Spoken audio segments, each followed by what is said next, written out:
Now, the Department of Basic Education wants schools and communities to help pregnant learners write their matric exams. The National Senior Certificate examinations are currently underway. The department has noted that some parents and schools are denying learners a chance to write their final exams due to pregnancy. Now, for more on this, I'm joined by Faranaaz Veriava, head of the Education Rights Program at the NGO Section 27. Faranaaz, good afternoon, ma'am. Thank you very much for your time. Welcome to today. I understand it is unlawful for anybody to stop anyone, including pregnant learners, from writing their exams. Yes, it is, Dan, and thank you for having me on your show. We have a constitution that is widely lauded as the most progressive constitution in the world. One of the reasons is we have an equality clause that says there can't be discrimination on the grounds of gender or pregnancy. We also recently, this year, and following on the Valcom pregnancy case a few years ago, the Department of Basic Education has just published its new pregnancy policy. And that pregnancy policy makes it clear that to not allow a pregnant learner in school, if she is able to be in school, or to bar her once she gives birth, is discrimination. The pregnancy policy goes one step further. It also says that the school must do everything possible to reasonably accommodate the learner who is pregnant. So, they need to assist her as well in ensuring that she's able to complete her education. However, what we are seeing is that there are schools that where school governing bodies have developed policies where they immediately expel learners once they find out that they are. So this is both discriminatory, but also it doesn't follow the rules of due process. Where a learner is expelled, there must be a hearing, and the reasons for the expulsion must be fair. This is clearly unfair. Yeah, we are now in week 2 of the matric exams for the class of 2022.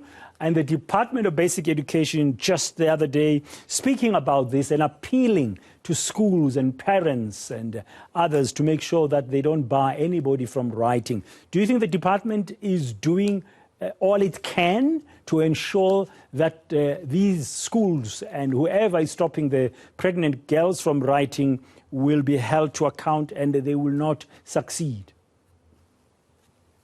We obviously do have a progressive policy in force now. We haven't had that in the past, but we have it now. But more must be done. So the department's recent statement comes on the back of an urgent application that was being brought by us against a school,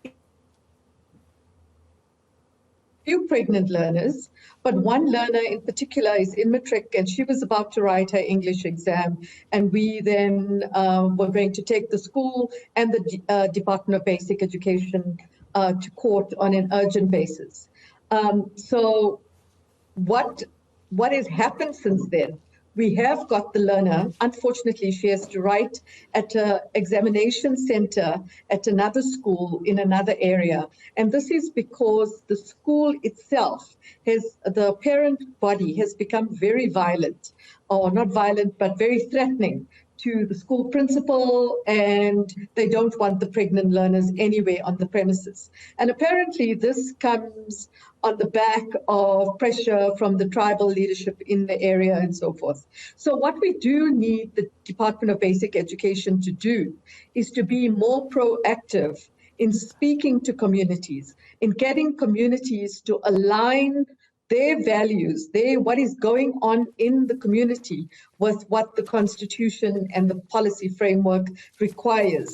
And, it would, for example, mean going into the area, speaking to the leadership, speaking to the community, and also having proper HR training, proper training around pregnancy policies and so forth. So while they do have a good legal framework in place now, we need to do more on the education front to make sure learners aren't being discriminated despite the legal framework.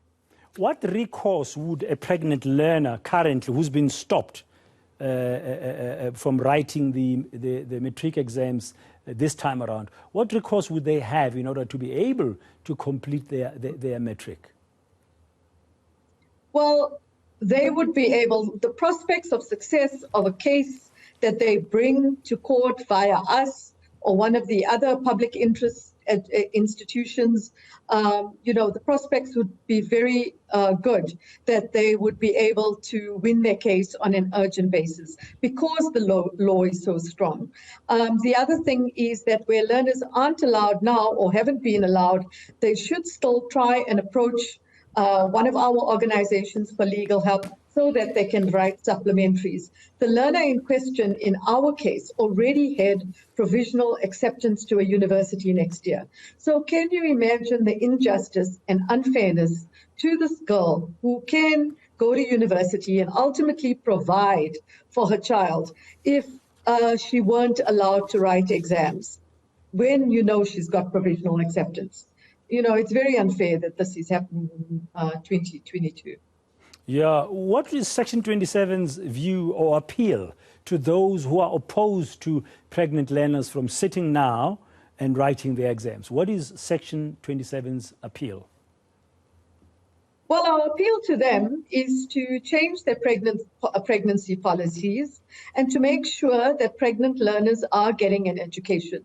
It is universally known that where the better education the mother of a child has, the more likely that child will be in the future to also receive a good education, to also not live or to be uplifted from a life in poverty.